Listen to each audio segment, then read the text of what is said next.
اعوذ باللہ من الشیطان الرجیم بسم اللہ الرحمن الرحیم الحمد للہ رب العالمین وصلی اللہ علی سیدنا و نبینا محمد و آلہ الطیبین الطاہرین۔ بدایت الحکمہ کے اندر ہماری بات مرحلہ اولیٰ میں تھی، جس میں 8 فصول بیان ہو چکی ہیں، اور آخری فصل کے جو معنی نفس الامر کے بارے میں تھی وہ علامہ طباطبائی کے مطالب کی روشنی میں بیان کی جا چکی ہے۔ اب علامہ طباطبائی فصل نہم میں ایک اور مطلب کی جانب متوجہ ہوتے ہیں، اور اس مطلب کو بھی در حقیقت علامہ اصالت وجود کے فروعات میں سے قرار دیتے ہیں، اور اس کو علامہ اصالت وجود کے ذیل میں ہی سمجھتے ہیں۔ اگرچہ بدایت الحکمہ کے اندر علامہ طباطبائی رحمۃ اللہ علیہ نے اس فصل کو، اس عنوان کو کہ الشیعیت تسابق الوجود، کہ شیعیت مسابق با وجود ہے، شیع ہونا، ایک کسی بھی چیز کا شیع ہونا اور اس کا موجود ہونا، یہ آپس میں مسابق ہیں، اس کو علامہ نے یہاں پر ایک جدید فصل اور ایک عنوان اور ایک مستقل عنوان کے تحت بیان فرمایا۔ لیکن حقیقت میں علامہ طباطبائی رحمۃ اللہ علیہ کی اپنی نظر کے مطابق یہ بحث بھی اصالت الوجود کے فروعات میں سے ہے، اور اسی وجہ سے علامہ نے نہایت الحکمہ میں مرحلہ اولیٰ فصل دوم یعنی اصالت وجود کی جو فصل ہے اس کے فرع ہشتوں کے طور پہ اس مطلب کو ذکر کیا ہے۔ اس کے علاوہ علامہ طباطبائی رحمۃ اللہ علیہ اس فصل کے محتوا کو بیان کرنے میں جس شخصیت کی طرف ناظر ہیں اور جس شخصیت سے علامہ نے مطالب کو قبول کیا ہے وہ جناب صدر المطالعین ملا صدرہ شیرازی۔ انہوں نے اسفار جلد اول صفحہ 75 کے اوپر اس بحث کو ذکر کیا، اور جناب حاجی سبزواری انہوں نے شرح منظومہ مقصد اول فریدہ اول غرر 12ویں غرر ان المعدوم لیس بشیء، اس کے اندر جناب محقق سبزواری نے اس فصل کے محتوا کو بیان کیا ہے، اور علامہ طباطبائی رحمۃ اللہ علیہ ان دو بزرگواروں کی جانب ناظر ہیں اور ان سے مطالب کو ذکر فرماتے ہیں۔ یہاں پر سے پہلے کہ ہم خود فصل کے اندر وارد ہوں اور محتوائے فصل میں جو علامہ نے نکات بیان کیے ہیں ان کی طرف توجہ کریں، سب سے پہلے مبادئ تصوری کو روشن کرنا ضروری ہے، چونکہ یہاں پر بعض جدید اصطلاحات استعمال ہوئی ہیں جو پہلے کہیں پر بھی ذکر نہیں کی گئی ہیں۔ ان میں سے ایک اصطلاح ہے خود تسابق، ایک ہے شیعیت، اور ایک اصطلاح آگے ذیل فصل میں آئے گی اور وہ ہے عنوان نفی یا ثبوت، نفی اور ثبوت، کہ یہ اصطلاحات یہاں پر علامہ نے ذکر فرمائی ہیں۔ مسابقت جب کہا جاتا ہے تو علم فلسفہ میں مسابقت یا تسابق سے ایک خاص معنی لیا جاتا ہے، اور اس معنی کی طرف جو ہے وہ بزرگوں نے بھی اور خود علامہ طباطبائی رحمۃ اللہ علیہ نے اپنے آثار میں توجہ کی ہے۔ اور وہ معنی، اس سے پہلے کہ وہ معنی بیان کیا جائے، یہاں پر جس نقطے کی جانب تذکر دینا ضروری ہے، اور وہ یہ ہے کہ یہاں پر تسابق وہ اپنے اس معنی میں یا اس اصطلاحی معنی میں استعمال نہیں کیا گیا ہے۔ خود اگر کلمہ تسابق کو حکماء و فلاسفہ کے آثار میں مشاہدہ کریں کہ انہوں نے اس کو کس معنی میں استعمال کیا ہے، تو یہ اصطلاح ایک معنی خاص میں مستقر نہیں ہے، یعنی ایک خاص معنی میں ہمیشہ استعمال نہیں کی گئی ہے، بلکہ بعض اوقات اس اصطلاح کو استعمال کیا جاتا ہے اور اس سے مراد تساوی ہوتا ہے، جیسا کہ نسب اربعہ اس کے اندر ہم پڑھتے ہیں کہ بعض خود علم منطق میں بھی اس مطلب کو بیان کیا گیا ہے، اور خود علم فلسفہ میں بھی یہ مطلب ذکر کیا جاتا ہے کہ اگر دو مفاہیم ہیں جن میں آپس میں ذاتی طور پہ تباین پایا جاتا ہے، ان دو مفاہیم کو اگر مصداق کی حیثیت سے نگاہ کریں، مصادیق کی جہت سے نگاہ کریں کہ آیا ان دو مفاہیم میں مصادیق مشترک ہیں یا مشترک نہیں ہیں، ان میں آیا کوئی مصداق اشتراک پایا جاتا ہے، کس حد تک مصادیق میں ان دونوں مفاہیم میں اشتراک پایا جاتا ہے۔ یہاں پر اہل منطق نے بیان کیا کہ 4 طرح کے رابطے ہو سکتے ہیں۔ اور اسی وجہ سے علم منطق میں اس بحث کو نسب اربع کے عنوان سے ذکر کیا جاتا ہے۔ اول یہ کہ دونوں مفاہیم جو ایک دوسرے سے تباین رکھتے ہیں، جو ایک دوسرے سے معنی کے لحاظ سے مترادفین نہیں ہیں، انسان اور بشر کی مانند نہیں ہیں، بلکہ مفہومی لحاظ سے ایک دوسرے سے جدا ہیں، تباین رکھتے ہیں۔ یہ دو مفاہیم آیا تمام کے تمام مصادیق میں شریک ہیں، یعنی جو مصداق الف کے ہیں، جتنے بھی مصادیق مفہوم الف کے ہیں، سارے کے سارے مصادیق مفہوم بے کے بھی ہیں۔ اس کو تساوی کہا جاتا ہے۔ اگر مفہوم الف کے جتنے مصادیق ہیں، جتنے بھی مصادیق مفہوم الف کے ہیں، وہ سب کے سب مفہوم با کے بھی مصادیق ہوں، لیکن برعکس درست نہیں ہے، یعنی مفہوم با کے سارے مصادیق مفہوم الف کے مصادیق نہیں ہیں۔ مثال کے طور پہ مفہوم الف کے مثال کے طور پہ 100 مصادیق ہیں، اور یہ سارے کے سارے مفہوم با کے بھی مصادیق ہیں، اور لیکن مفہوم با کے اس سے زیادہ مصادیق ہیں کہ بعض مصادیق مفہوم الف کے مصداق نہیں ہیں۔ یہاں پر اس کو عام خاص مطلق کہا جاتا ہے۔ اگر تیسری صورت میں اس طرح سے کہ اگر مفہوم الف کے بعض مصادیق ہیں جو مفہوم با کے مصادیق ہیں، لیکن دونوں مفاہیم کے بعض اختصاصی مصادیق ہیں کہ جو دوسرے مفہوم کے مصداق شمار نہیں ہوتے، اس کو عام خاص من وجہ کہا جاتا ہے۔ جیسے مثال کے طور پہ آپ قضیہ تشکیل دیتے ہیں کہ بعض پرندے کالے ہیں، سیاہ ہیں، ان کا رنگ کالا ہے، تو اس کا یہ مطلب نہیں، یہاں دو مفاہیم ہیں، ایک مفہوم سیاہی ہے اور ایک مفہوم طیر ہے، پرندہ ہونا ہے۔ یہاں پر بعض پرندے ہیں جو کالے ہیں اور بعض سیاہ چیزیں پرندہ ہیں، لیکن ضروری نہیں ہے کہ ہر شے جو سیاہ ہو وہ پرندہ ہو۔ مثال کے طور پہ ایک جگہ کی مٹی ہے، وہ سیاہ ہے، بس سیاہی ہے، وہ مفہوم ہے سیاہ، وہ مفہوم سواد کا مصداق ہے، لیکن پرندے ہونے کا مصداق نہیں ہے۔ اسی طرح بعض پرندے ہیں جو سیاہ نہیں ہیں، بس وہ مفہوم طیر کا مصداق ہے، لیکن مفہوم سواد کا مصداق نہیں ہے۔ بس یہاں سے ہمیں معلوم ہوتا ہے کہ یہ جو دو مفاہیم جن میں نسبت اس طرح سے کہ بعض مصادیق میں اشتراک ہے، مفہوم الف اور مفہوم بے میں بعض مصادیق میں اشتراک ہے، لیکن مفہوم الف کے بعض مصادیق اختصاصی ہیں، مشترک نہیں ہیں، نیز مفہوم بے کی بھی بعض مصادیق اختصاصی ہیں، ان میں اشتراک نہیں ہے۔ اس کو عام خاص من وجہ کہتے ہیں۔ اور چوتھی صورت یہ کہ دو مفاہیم اصلاً کسی جہت سے مشترک نہیں ہیں، جیسے مفہوم انسان اور شجر۔ کوئی بھی انسان شجر کا مصداق نہیں، اور کوئی بھی شجر وہ انسان کا مصداق نہیں ہے، ان میں تباین کہتے ہیں، جن کو تباین کہا جاتا ہے۔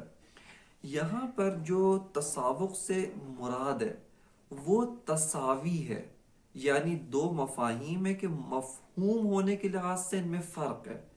پہلا مفہوم بعینی مفہوم دوم نہیں ہے، یعنی اس طرح سے نہیں کہ پہلا مفہوم مترادف با مفہوم دوم ہو، یا دوسرا مفہوم مترادف با مفہوم اول ہے، اس طرح سے نہیں ہے۔ بس ان میں تباین مفہومی ہے، لیکن مصداق کے لحاظ سے جب غور کرتے ہیں تو یہاں پر جو مفہوم الف کا مصداق ہے وہ سارے مفہوم بے کے بھی مصداق ہیں، اور جو مفہوم بے کے مصداق ہیں وہ سارے کے سارے مفہوم الف کے بھی مصداق ہیں۔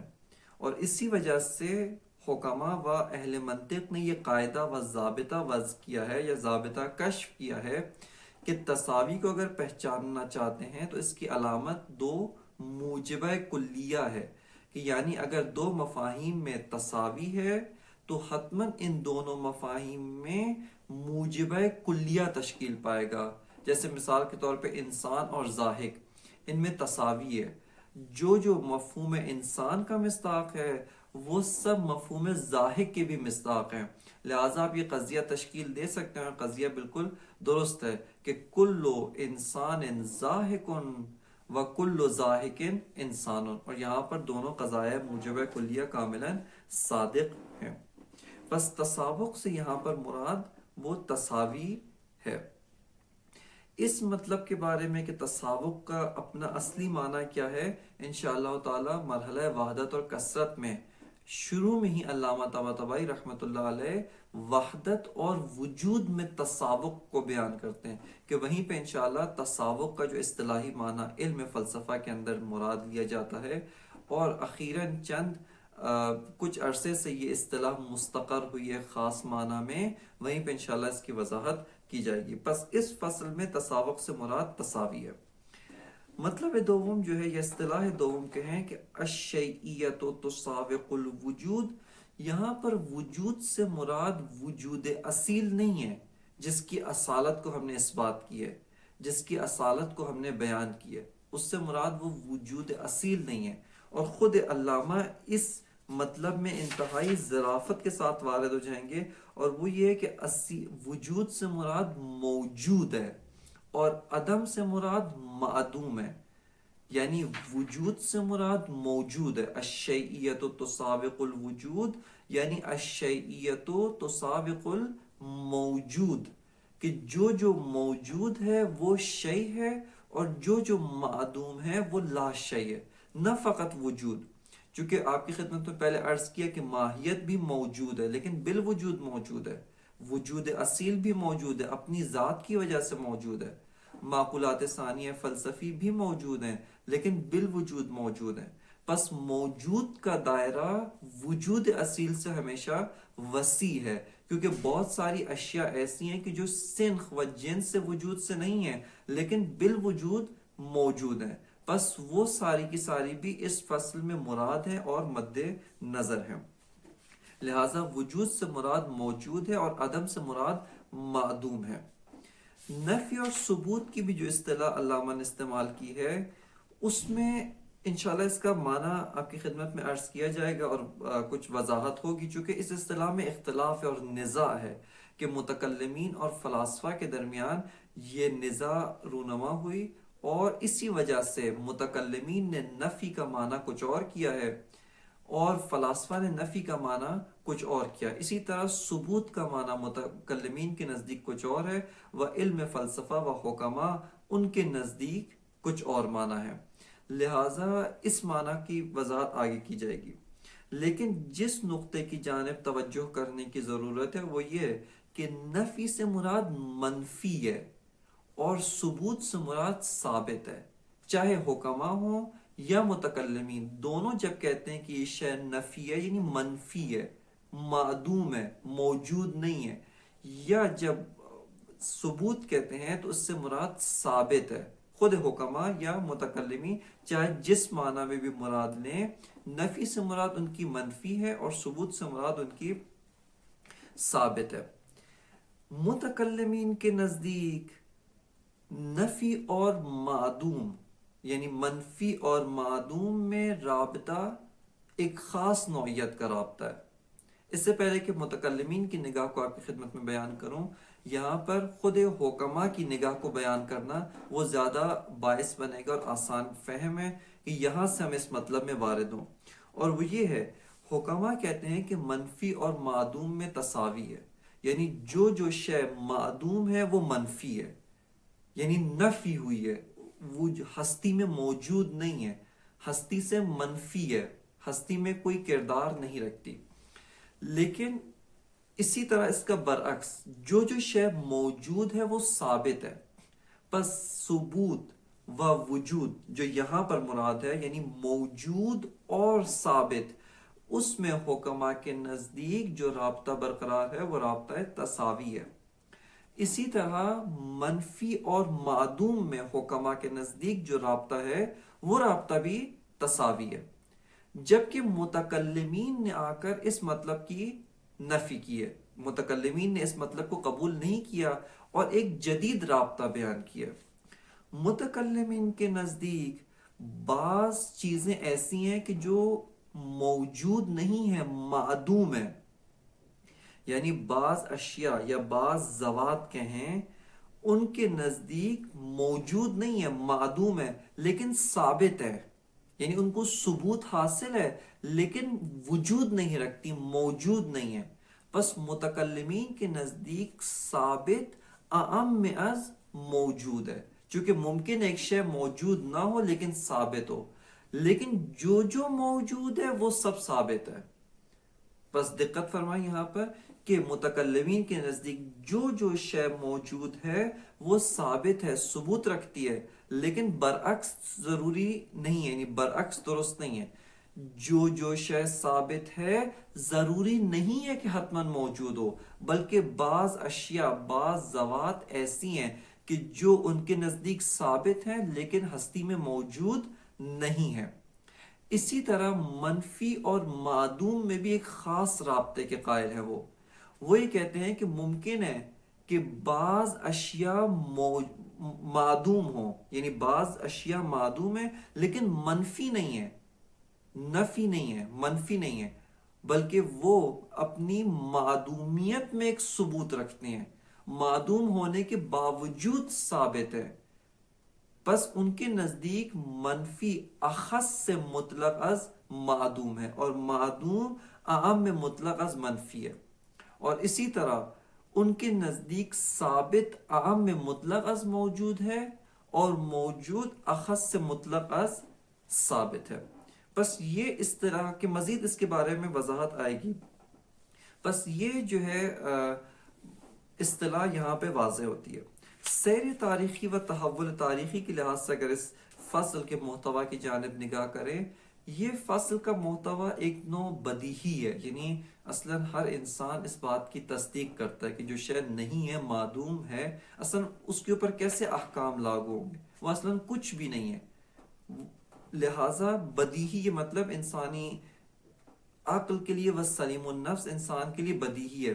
لیکن چونکہ متکلمین کی طرف سے بعض شبہات اور بعض مطالب و مباحث انہوں نے مطرح کی، جس کے جواب میں حکماء مجبور ہوئے کہ ان کی ان مباحث کو رد کریں، اور ان کی ان مباحث کو عقلی و فلسفی بنیادوں پہ رد کر کے اس کے بارے میں اپنا درست نظریہ بیان کریں۔ لہٰذا اس وجہ سے یہ محتوا کتب فلسفی میں منتقل ہوا، اور کتب فلسفی میں بطور رد شبہات متکلمین و رد شبہات بعض گروہ از متکلمین، جیسے معتزلہ جن میں بھی دو گروہ کے قائل ہیں، ان کو رد کرتے ہیں کہ ضمن میں یہ مطلب کتب فلسفی میں نقل ہوا۔ اور اسی طرح جناب صدر المطلعین وہ بھی متکلمین کو رد کرنے کی طرف ناظر ہیں۔ جناب محقق سبزواری، حاجی سبزواری، شرح منظومہ میں متکلمین کو رد کرنے کے در پہ ہیں، اور علامہ طباطبائی رحمۃ اللہ علیہ وہ بھی بتبع ملا صدرہ و جناب محقق سبزواری متکلمین کے نظریات کو باطل کرنے کے لیے اس مطلب کو یہاں پر ذکر کرتے ہیں۔ لہٰذا آپ کی خدمت میں عرض کیا کہ سیر تاریخی و تحول تاریخی کے لحاظ سے اگر نگاہ کریں تو یہ مطلب متکلمین کے بعض شبہات اور ان کی بعض کج فہمی کے باعث پیدا ہوا، جس کو رد کرنے کے لیے حکماء نے اس مطلب کو اپنی کتاب میں ذکر کیا، اور علم فلسفہ میں اس کا جواب دیا گیا ہے۔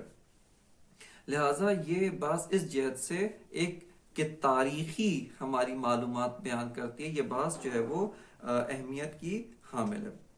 خود ایک نقطہ جس کی جانب توجہ کرنے کی ضرورت ہے، اور وہ یہ کہ متکلم یا علم کلام ان کا اصلی جو ہدف ہوتا ہے وہ قضایا دینیہ، اعتقادات دینی کا دفاع کرنا ہے۔ لہٰذا متکلم کو علم فلسفہ، علم کلام، علم فلسفہ، دیگر علوم ان کے مبانی سے سروکار نہیں ہے۔ اس کی ساری ہمت و کوشش یہ ہوتی ہے کہ اعتقادات دینیہ کا دفاع کرے، اعتقادات دینیہ کی توجیح کرے، اور اعتقادات دینیہ کو بطور درست و صادق طور پر پیش کرے۔ متکلمین چونکہ اس مشکل کا شکار ہیں، لہٰذا انہوں نے اس مسئلے و مشکل کو حل کرنے کے لیے کہ آیا خداوند متعال علم قبل از ایجاد رکھتا ہے یا علم قبل از ایجاد نہیں رکھتا، یعنی ایک دفعہ اس طرح سے کہ ابھی خداوند متعال ذات واجب الوجود، اس نے کسی مخلوق کو ایجاد نہیں کیا، کوئی خلقت رونما نہیں ہوئی ہے۔ آیا خداوند متعال علم رکھتا ہے اس سے پہلے کہ اشیاء و مخلوقات کو ایجاد کرے، ان اشیاء، ان مخلوقات، ان امور کہ جو یہ اشیاء انجام دیں گی، جو بعد میں رونما ہوں گے، ابھی ایجاد نہیں ہوئے، آیا خداوند متعال ان کے بارے میں علم رکھتا ہے یا علم نہیں رکھتا؟ اگر کہیں کہ علم نہیں رکھتا تو یہاں پر ذات واجب الوجود میں نقص لازم آتا ہے. بہت سارے متون دینی آیات اور روایات کے مخالف ہے کہ بہت ساری روایات میں اس مطلب کی صراحت کی گئی ہے کہ وہ ذات قبل از ایجاد اشیاء کا علم رکھتی ہے. اس سے پہلے کہ اشیاء کو خلق کرے ان کا علم خداوند متعال کے پاس موجود ہے. لہٰذا بہت ساری آیات اور روایات کا معنی کرنے میں ہم دو چارے مشکل ہوں گے.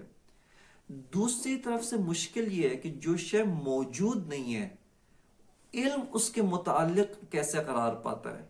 جو شے اصلاً وجود ہی نہیں رکھتی، موجود نہیں ہے، متعلق علم کیسے قرار پاتی ہے؟ چونکہ علم حضور الشیء لشیء ہوتا ہے یا حضور المجرد عند المجرد ہے. بس جو شے اصلاً موجود نہیں ہے وہ اصلاً شے نہیں ہے، اور جو چیز شے نہیں ہے وہ متعلق علم بھی واقع نہیں ہو سکتی. جیسے مثال کے طور پہ اس کمرے میں حیوان موجود نہیں ہے، یا اس کمرے میں مثال کے طور پہ گھوڑا موجود نہیں ہے، لہٰذا جب موجود نہیں ہے میرا علم اس کے متعلق واقع نہیں ہو سکتا. بس ان دو چیزوں کو، ان دو مشکلات کو حل کرنے کے لیے متکلمین اس قول کی جانب متوجہ ہوتے ہیں اور اس مبنا کو اختیار کرتے ہیں کہ ضروری نہیں ہے کہ جو شے موجود ہو وہی ثبوت رکھتی ہے، بلکہ انہوں نے کہا کہ ثبوت اعم از وجود ہے، ثابت اعم از موجود ہے. کس بیان کے ساتھ؟ کہ بعض اشیاء، بعض ذوات وہ ثابت ہیں لیکن موجود نہیں ہیں، اور چونکہ ثابت ہیں پس متعلق علم الہی واقع ہو سکتے ہیں. لیکن بعض اشیاء یا بعض ذوات وہ ممتنع بالذات ہیں، وہ ممتنع بالذات ہیں، لہذا وہ متعلق علم الہی واقع نہیں ہو سکتے، مثلاً کوئی شیعیت ہی نہیں رکھتے ہیں. لہذا جبکہ جس جیسے پہ دیگر اشکالات وارد ہیں کہ فعلاً ہمارا جو نقطۂ نظر و محل بحث ہے اس کی جانب متوجہ نہیں ہے. لہذا متکلمین اس اشکال سے بچنے کے لیے اور اس مطلب سے فرار کرنے کے لیے کہ کس طریقے سے علم الہی قبل از ایجاد کی توجیہ کریں، اس قول کو اختیار کرنے پہ مجبور ہوتے ہیں کہ ثابت اعم از موجود ہے، اور ممکن ہے کہ بعض چیز جو موجود نہ ہو، معدوم ہے، ابھی موجود نہیں ہوئی، ابھی اس کو حق تعالیٰ نے وجود عطا نہیں کیا ہے، لیکن ایک نوع تقرر رکھتی ہے، ایک نوع ثبوت رکھتی ہے، اور اسی ثبوت در عدم، اسی ثبوت در معدومیت کی اساس پر یہ متعلق علم الہی ہے، اور خداوند متعال کو اس ثبوت کے ذریعے سے اس شے کا علم حاصل ہوتا ہے. بس اس مشکل کو حل کرنے کے لیے وہ اس قول کی جانب جو ہے اس قول کو اختیار کرتے ہیں، اور حکماء اسی مشکل کو بطریق احسن ایک اور طریقے سے حل کرتے ہیں جس کی اساس پر یہ محظور لازم نہیں آتا، کہ انشاءاللہ اس کی جو مفصل بحث ہے وہ مرحلہ 12ویں مرحلہ علم و عالم و معلوم، اس 12واں جو مرحلہ ہے واجب تعالی، اس کے اندر جو ہے علم حق تعالیٰ کے بارے میں جہاں پر علامہ طباطبائی مباحث کو مطرح کریں گے، وہیں پہ قول حکماء و قول جناب صدر المتعلقین علیہ الرحمہ کے اوپر بھی نظر ڈالی جائے گی اور تفصیل بیان کی جائے گی. بس اس جہت سے متکلمین اس قول کو اختیار کرتے ہیں. یہاں پر ایک چیز جس کی طرف توجہ کرنے کی ضرورت ہے، اور وہ ایک بہت ہی حساس و اساسی نقطہ ہے، بالخصوص جب کوئی کتاب پڑھ رہے ہیں ہم. مثال کے طور پہ ابھی ہم کتاب بدایت الحکمہ کی خدمت میں حاضر ہیں اور اس سے اپنا حظ علمی و استفادہ علمی حاصل کر رہے ہیں. یہ اس کے علاوہ کوئی اور علم ہے، کسی اور علم کی کتاب ہے، وہاں پر بعض چیزیں ہوتی ہیں محتوی فصل، اس فصل کا محتوی ہوتا ہے، اور بعض چیزیں اس یعنی مقصود بالذات و غرض اصلی اس محتوی فصل کو حاصل کرنا ہے، لیکن اس کے ساتھ ساتھ بہت سارے فوائد جانبی اور فوائد جنبی ہیں، ان کی جانب بھی توجہ کرنا کسی لطف اور اہمیت سے خالی نہیں ہے. اور وہ یہ ہے کہ جب محتوی فصل کی جانب آپ توجہ کر رہے ہیں، یہیں پہ اس کے ساتھ بہت ساری اور چیزیں بیان کی جاتی ہیں کہ ممکن ہے کہ اصل محتوا اتنا فائدہ مند نہ ہو جتنے وہ فوائد جانبی، وہ مطالب جنبی زیادہ فائدہ مند ہے۔ جیسے خود نگاہ متکلمین کا جاننا بہت ساری اور کتب کے مطالعے میں مفید ہے، یا سیر تاریخی جس تاریخ کے لحاظ سے کیسے یہ بحث علم فلسفہ میں وارد ہوئی، پہلے متکلمین نے کیا کہا، اس کے جواب میں حکماء نے کیا کہا، پھر متکلمین نے کیا دفاع کیا، اس سیر تاریخی کو جاننا ایک مفید نقطہ ہے۔ یہ اس کے علاوہ یہاں پر ایک نقطہ جو یہیں پر ذکر ہوگا، جو اپنی ذات اور اپنی جہت میں بہت مفید نقطہ ہے اور اس کی جانب حتماً توجہ کرنے کی ضرورت ہے، اور وہ یہ ہے کہ کس طریقے سے، کس طرح سے معدومات کی تقسیم کی جاتی ہے اور موجودات ان کی تقسیم کی جا رہی ہے، کہ یہاں پر اس نقطے کی جانب توجہ کرنا ضروری ہے۔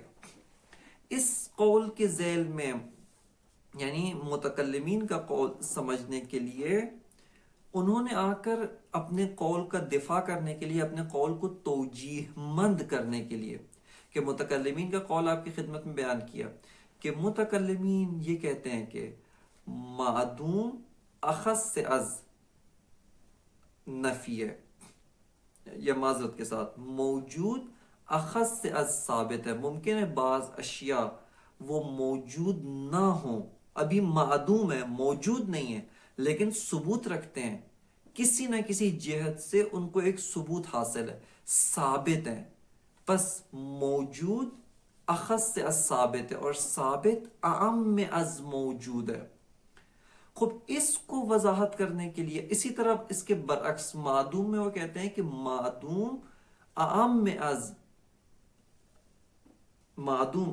از منفی ہے، چونکہ ممکن ہے بعض اشیاء معدوم ہو لیکن منفی نہیں ہے، ثابت ہیں، پس معدوم اعم از منفی ہے اور منفی اخص سے از معدوم ہے۔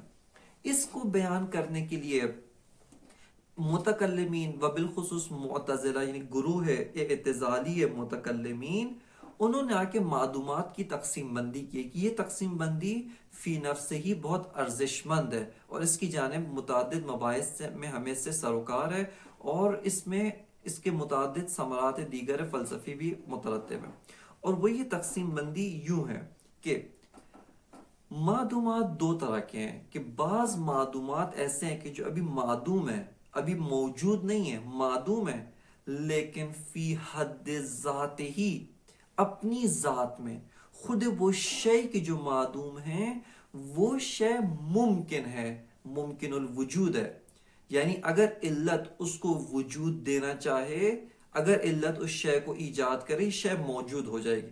جیسے مثال کے طور پہ ایک انسان ہے کہ جو ابھی معدوم ہے، زید ایک انسان ہے جو معدوم ہے، ابھی موجود نہیں ہے، خارج میں تحقق خارجی نہیں رکھتا، لیکن اگر علت اس انسان کو ایجاد کرنا چاہتی ہے، اگر علت اس انسان کو وجود دینا چاہے، یہ زید اپنی ذات میں ممکن الوجود ہے اور موجود ہو جائے گا۔ اس کے برعکس کہتے ہیں کہ بعض معدومات ایسے ہیں کہ جو ابھی بھی معدوم ہیں، لیکن وہ کبھی موجود ہو ہی نہیں سکتے، ان کی ذات میں عدم ہے، یا یوں کہا جائے کہ ان کی ذات مستلزم عدم ہے، اور ان کا وجود مستلزم اجتماع نقیضین ہے، ان کا وجود مستلزم تناقض ہے، اصل محالات ذاتی ہیں، اپنی ذات کے لحاظ سے محال ہے۔ پس متکلمین کہتے ہیں کہ معدومات دو طبقات میں، دو طرح کے معدومات سے ہمیں سروکار ہے۔ بعض معدومات وہ ہیں کہ جو اپنی ذات فی حد ذات ہی، اپنی ذات کے لحاظ سے ممکن ہے کہ اگر علت ان کو وجود دے موجود ہو جائیں گے، اگر علت ان کو وجود نہ دے معدوم ہے۔ جبکہ اس کے برعکس محالات ذاتیہ یہ ممتنع الوجود ہیں، کسی بھی جہت سے موجود نہیں ہو سکتے، حتیٰ علت بھی ان کو وجود عطا نہیں کر سکتی ہے۔ یہاں پہ آ کے وہ کہتے ہیں کہ منفی جب کہا جاتا ہے، منفی سے مراد محالات ذاتی ہیں، یعنی وہ معدوم کی جو ممتنع الوجود ہے، جو کسی بھی جہت سے موجود نہیں ہو سکتا. علت اس کو وجود نہیں دے سکتی. کیوں؟ چونکہ اس کی ذات میں عدم ہے یا اس کی ذات مستلزم عدم ہے.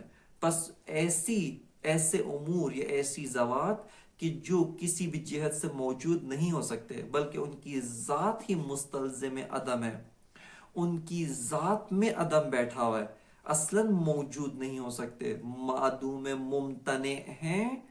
وہ کہتے ہیں کہ یہ منفی ہیں. معدوم بھی ہیں اور منفی بھی ہیں. یہ معدوم بھی ہیں اور منفی. اور منفی کا دائرہ فقط اور فقط معدوم ممتنع کو شامل ہے. بس دقت کریں یہاں پر، متکلمین کے نزدیک منفی صرف اور صرف معدوم ممتنع کو کہا جاتا ہے. اس کے برعکس جو دوسرا گروہ ہے معدوم، یعنی وہ معدوم کی جو اپنی ذات کے لحاظ سے ممکن ہے، وہ کہتے ہیں کہ اس کو منفی نہیں کہا جاتا، اس کو ثابت کہیں. یہ ثابت ہے معدوم لیکن ثابت ہے. پس ثابت میں دو چیزیں آتی ہیں. وہ کیا؟ ایک معدوم ہے ممکن الوجود، ابھی معدوم ہے لیکن اپنی ذات کے لحاظ سے ممکن ہے. علت اس کو وجود دے موجود ہو جائے گا، علت اس کو وجود نہ دے معدوم ہے. کہ تمام ماہیات اسی طرح سے ہیں. ماہیات بمعنی الاخص انسان و بقر و شجر و حجر، یہ ساری کی ساری ماہیات ممکن ہے. ممکن ہے کہ علت اس کو وجود دے، یہ ممکن الوجود ہو جائیں گے. اگر علت وجود نہ دے یہ معدوم ہے.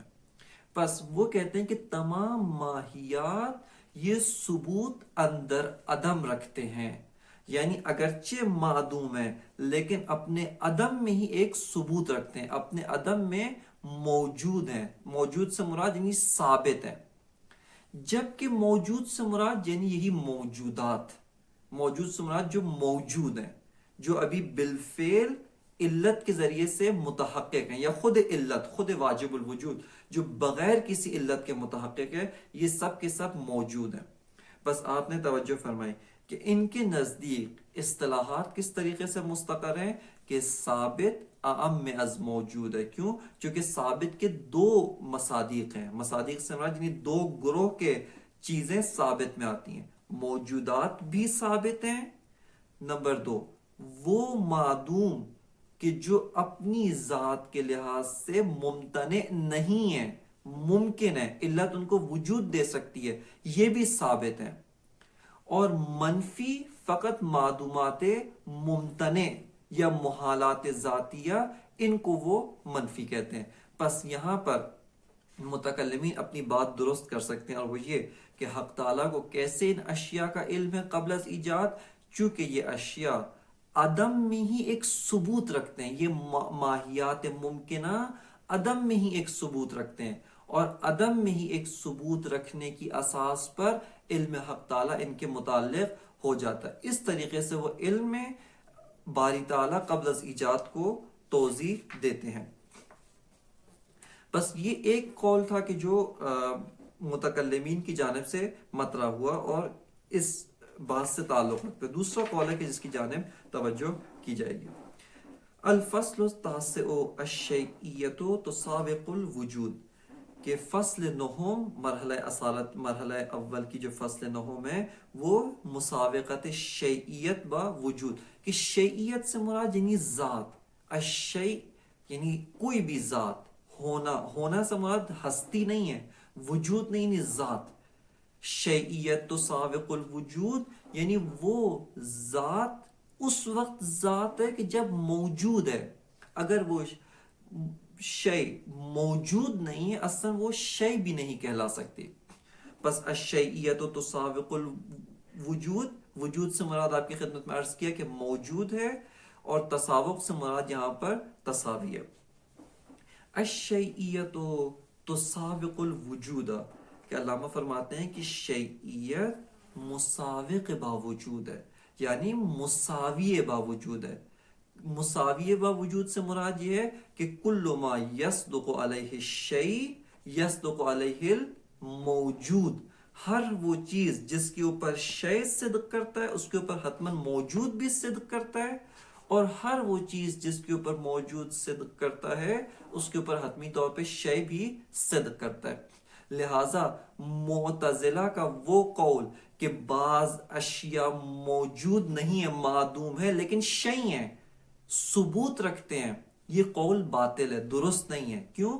چونکہ شیعیت مساوق باوجود ہے، لہٰذا جو موجود نہیں ہے لا شیء ہے، اصلا ثابت نہیں ہے، منفی ہے۔ بس یہ جو انہوں نے تفکیک کی وہ علامہ اس کو قبول نہیں کرتے۔ الشیعیت تسابق الوجود والعدم لا شیعیت لا، جبکہ عدم اس کو کوئی شیعیت حاصل نہیں ہے، چاہے عدم، یعنی یہاں پہ آپ کی خدمت میں عرض کیا کہ عدم سے مراد معدوم ہے، عدم سے مراد خود ذات عدم نہیں، بلکہ حتیٰ وہ ماہیت کی جو ابھی موجود نہیں ہے، معدوم ہے، اس سے وہ بھی یہاں پہ مراد ہے۔ یعنی یہاں پر جو وجود ہے اس سے مراد موجود ہے، عدم سے مراد معدوم۔ یہ جو علامہ فرما رہے ہیں والعدم لا شیعیت لا، یعنی والمعدوم لا شیعیت لا، جو شے یعنی جو چیز معدوم ہے لا شیء ہے، اصلا کسی نوع کی شیعیت نہیں رکھتی۔ کیوں؟ کیا دلیل ہے؟ فرماتے ہیں اذ ہوا بطلان محض لا ثبوت لا، کہ جو معدوم ہے وہ باطل محض ہے، وہ بطلان محض ہے، اس کو کسی قسم کا کوئی ثبوت حاصل نہیں ہے۔ فالثبوت والنفی فی معنی الوجود والعدم، یہ آپ کی خدمت میں عرض کیا کہ ثبوت اور نفی کی تعریف کیا ہے؟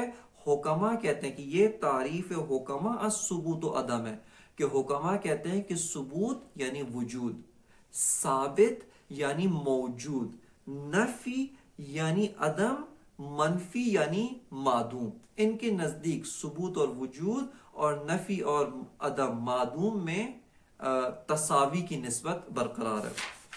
وعن المعتزلہ، کہ یہاں پر اب قول رقیب و قول مخالف جس کو رد کرنے کے لیے علامہ نے اس فصل کو منعقد کیا ہے، اس میں فرماتے ہیں کہ معتزلہ کا قول کیا ہے کہ ان الثبوت اعم مطلقا من الوجود، کہ ثبوت عام میں از وجود ہے، ثابت عام میں از موجود ہے۔ کس جہت سے؟ فرماتے ہیں فبعض المعدوم ثابت عندهم وهو المعدوم الممکن، کہتے ہیں کہ بعض چیزیں جو معدوم ہیں، ابھی موجود نہیں ہیں، وجود و موجود ان کے اوپر صدق نہیں کرتا، وہ ثابت ہیں، ان کے نزدیک ثابت ہے۔ اب توجہ کریں، یہاں پر آپ کی خدمت میں جو مطلب شروع میں عرض کیا تھا کہ وجود سے مراد موجود ہے اور عدم سے مراد معدوم ہے۔ اب علامہ کیا فرماتے ہیں؟ فبعض المعدوم، یعنی معدومات میں آگے کہ عدم سے شروع سے مراد ہی معدوم ہے، اور ثبوت سے مراد ثابت ہے بطور اسم فاعل، وہ وجود سے مراد وجود اصیل نہیں ہے، کہ اگرچہ وہ بھی مراد ہے لیکن اس سے عام موجود۔ بس فرماتے ہیں کہ فبعض المعدوم ثابت عندهم، کہ معتزلہ کے نزدیک بعض چیزیں جو معدوم ہیں، موجود نہیں ہیں، ان کے اوپر عنوان موجود صدق نہیں کرتا، لیکن کہتے ہیں کہ ثابت ہیں۔ اور وہ کیا چیز ہے کہ جو معدوم ہے لیکن ثابت ہے؟ وہوا، یعنی ہوا سے مراد المعدوم الثابت، جو معدوم ہے لیکن ثابت ہے۔ وہوا المعدوم الممکن، کہتے ہیں کہ معدومات ممکن جو ممکن الوجود ہیں، ان کو وجود دیا جا سکتا ہے۔ فرماتے ہیں کہ یہ جو معدوم ممکن ہیں یہ ثبوت رکھتے ہیں، یہ ثابت ہیں، لیکن ثابت اندر معدوم ہے، یعنی معدوم کے دائرے میں رہتے ہوئے ایک نوع کا ثبوت رکھتے ہیں، موجود نہیں ہے معدوم لیکن ثابت ہے۔ فرماتے ہیں وَهُوَ الْمَعْدُومُ الْمُمْكِنُ وَيَكُونُ حِينَئِذٍ النَّفْيُ أَخَصَّ مِنَ الْعَدَمِ، فرماتے ہیں کہ اس صورت میں کیا ہے، ان کے نزدیک نفی جو ہے وہ اخص سے از عدم ہے، منفی اخص سے از معدوم ہے۔ کیوں؟ چونکہ منفی میں صرف محالات ذاتیہ، محالات ممتنع الوجود شامل ہیں، جبکہ معدوم میں معدومات ممتنع و معدومات ممکن دونوں شامل ہیں، لیکن منفی صرف اور صرف معدوم ممتنع کو کہا جاتا ہے۔ فرماتے ہیں وَيَكُونُ حِينَئِذٍ النَّفْيُ أَخَصَّ مِنَ الْعَدَمِ، کہ نفی اخص سے از عدم ہے۔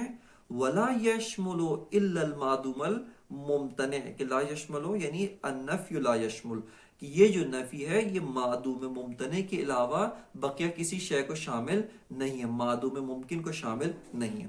یہ معتزلہ کی جانب سے ایک مسئلہ جو مطرح کیا گیا جس میں انہوں نے نفی اور جو ان کے نزدیک ثبوت ہے، یعنی منفی اور ثابت، اس کو اس طریقے سے انہوں نے تقسیم کیا ہے، اور کوشش کی کہ بعض چیزیں جو معدوم ہیں، موجود نہیں رکھتے ہیں، ان کو بھی ایک طرح کا ثبوت، ایک طرح کی شیعیت عطا کریں، اور اس طریقے سے مسئلہ علم الہی قبل از ایجاد کو حل کر سکیں۔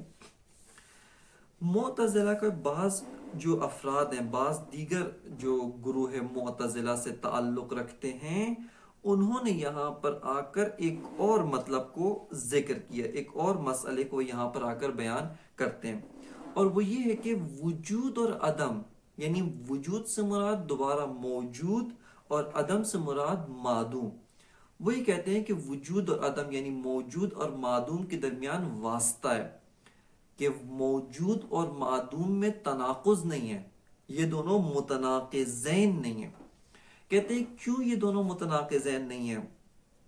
بس اب آپ توجہ کریں، ابھی تک حکماء کے نزدیک، یعنی جو مباحث بیان کی ہیں اس کی اساس پر حکماء کے نزدیک موجود اور معدوم متناقضین ہیں، یعنی متناقضین کا معنی یہ ہوتا ہے کہ ایک شیء وجودی اور اسی کا عدم، اسی کا جو عدم ہے یہ اس طریقے سے ہیں کہ لا یجتمعان ولا یرتفعان، کہ اصلاً قابل اجتماع بھی نہیں ہے اور قابل ارتفاع بھی نہیں ہے، بس اجتماع نقیضین بھی محال ہے و ارتفاع نقیضین بھی محال ہے۔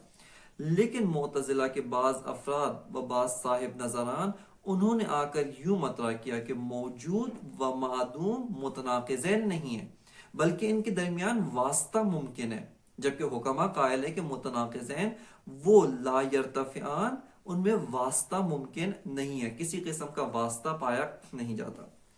اس واسطے کو معتزلہ نے حال کا عنوان دیا، اس کو وہ حال کہتے ہیں، یعنی وہ کہتے ہیں کہ یہ جو واسطہ ہے یہ حال ہے۔ کیا دلیل ہے؟ وہ کہتے ہیں کہ بعض صفات ہیں، جو صفات موجودات ہیں، یعنی اشیاء کے جو موجود ہیں ان کی یہ صفات ہے، بس جو اشیاء موجودہ کی صفت ہے بس حتماً اس کو موجود ہونا چاہیے، حتماً اس کو خارج میں موجود ہونا چاہیے، کسی بھی طرح سے موجود ہو۔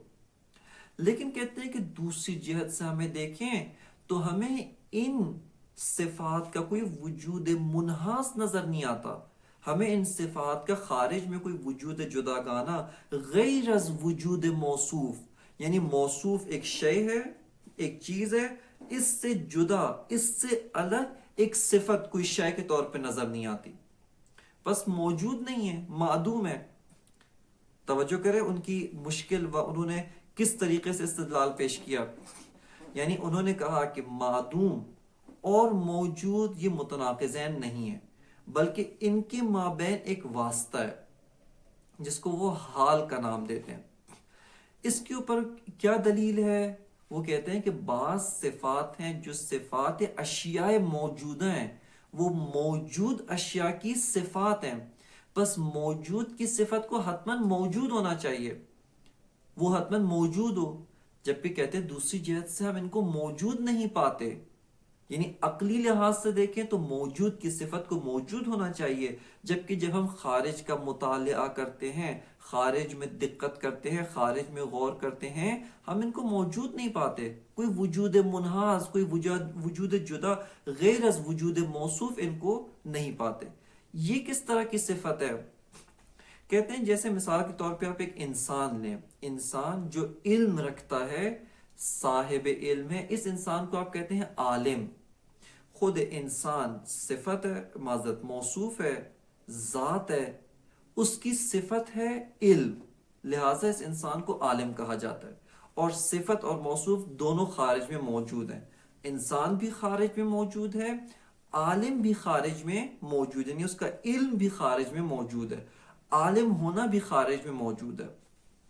بس یہاں پر تو بحث نہیں، یہ مورد نزاع و محل نزاع و محل گفتگو سے خارج ہے، انسان بھی خارج میں موجود ہے، اس کا علم وہ بھی خارج میں موجود ہے۔ لیکن کہتے ہیں کہ بعض صفات ایسی ہیں جو خارج میں نہیں ہیں، جیسے عالمیت۔ عالمیت سے کیا مراد ہے؟ عالمیت سے مراد یعنی انسان کی نسبت علم کے ساتھ، اب یہ عالمیت ایک صفت ہے اس انسان موجود کی، اس کو بھی خارج میں موجود ہونا چاہیے، جبکہ انسان، اس کے علم، ان دو کے علاوہ عالمیت نام کی کوئی تیسری چیز ہم خارج میں نہیں پاتے ہیں۔ یعنی ایسا نہیں ہے کہ انسان جو خارج میں موجود ہے اس کا علم وہ بھی خارج میں موجود ہے، ان دونوں کے علاوہ ایک شیء سوم، ایک شیء ثالث بنام عالمیت وہ بھی خارج میں موجود ہو۔ بس وہ کہتے ہیں کہ خارج میں عالمیت نام کی کوئی شے موجود نہیں ہے، جبکہ عالمیت انسان موجود کی صفت ہے، بس اس کو حتماً موجود ہونا چاہیے۔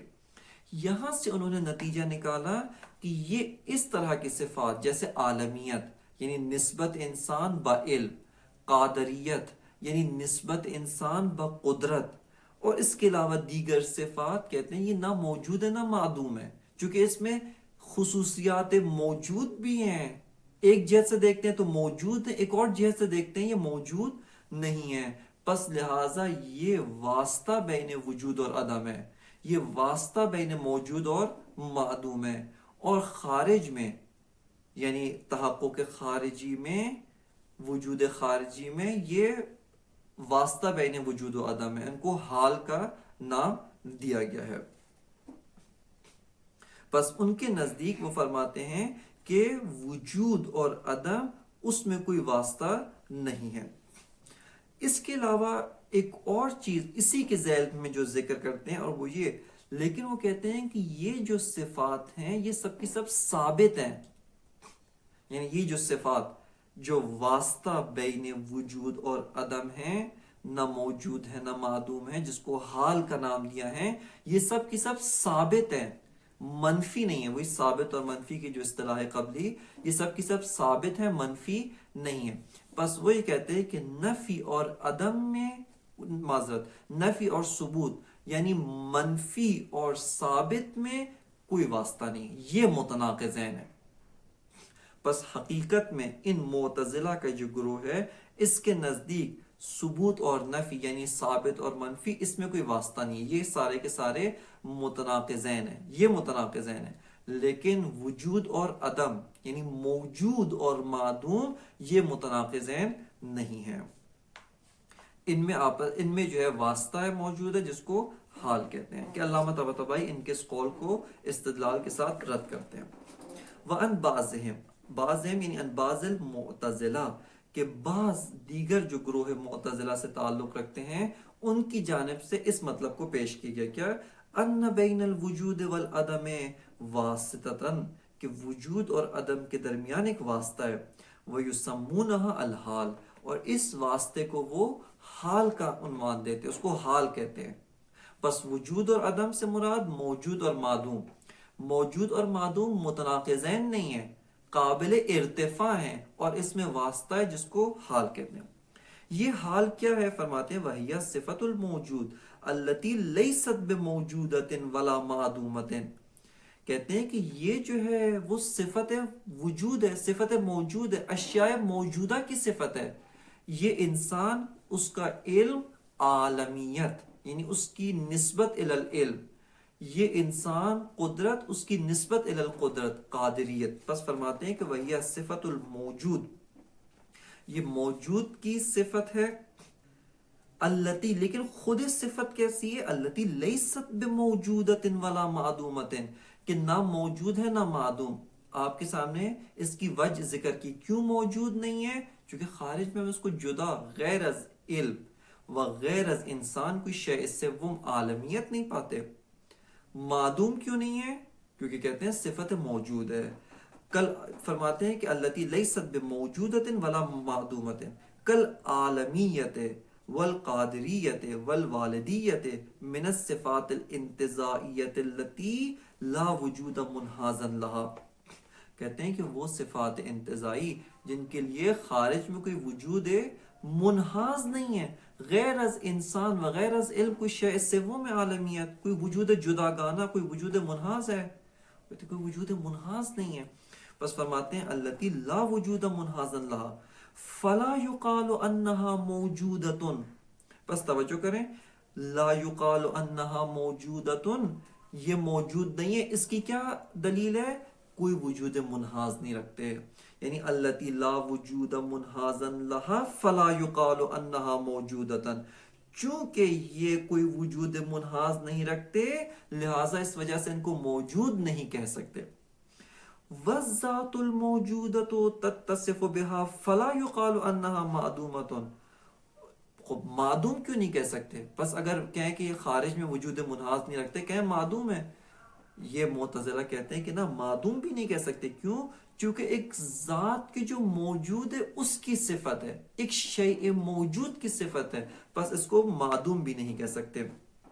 لہذا فرماتے ہیں والذات الموجودۃ تتصف بها فلا يقال انها معدومۃ، بس کہتے ہیں کہ ذات موجودہ ان سے متصف ہے، لہذا اس وجہ سے اس کو معدوم بھی نہیں کہہ سکتے۔ خوب، بس یہ تو آپ نے وجود اور عدم کے بارے میں اظہار خیال کیا۔ نفی اور ثبوت کے بارے میں یا منفی اور ثابت کے بارے میں کیا نظر ہے؟